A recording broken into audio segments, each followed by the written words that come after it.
இந்த round S அடிப்போம்.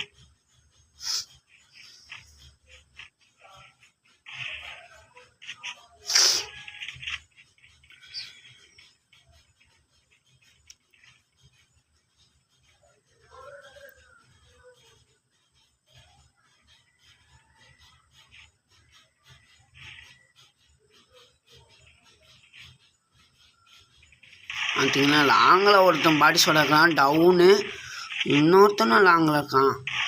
அவனுக்கு நல்ல டேமேஜ். ஒரு ஹெச்பியில் சாமி கொஞ்சம் அடிச்சுருந்தானே சோழி முடிஞ்சிருக்கான். என் டீமேட்டு நல்ல வேலை கில்லு எடுத்தாச்சும் கொடுத்தானே. தேங்க்ஸ்டா அப்பாடே சாமி. இன்னும் 2 பேர் இருக்கானுங்க. 2 பேர்த்த தேடி ஓடணுமா? எங்கடா இருக்கீங்க? சட்டு புட்டுன்னு வெளியே வாங்க. அண்ணன் அவங்க மண்டையை பொறுமையாக அலக்கா அடித்து மண்டையை ஓட விட்டுறேன் வெளியே. என் டீமேட் எங்கேயோ என்னை சுடுறாங்க. ஆனால் எங்கே சுடுறான்னு தான் எனக்கும் தெரியல. அங்கே இருக்காங்க. ஆனால் நான் போகிறதுக்குள்ளே என் டீம்மேட் அடித்து பாய் அடிச்சிட்டாங்க கைஸ். லைக் பண்ணுங்கள் கைஸ், சப்போர்ட் பண்ணுங்கள், ஷேர் பண்ணுங்கள், சப்ஸ்கிரைப் பண்ணிக்கோங்க. டாட்டா பை பை, see you.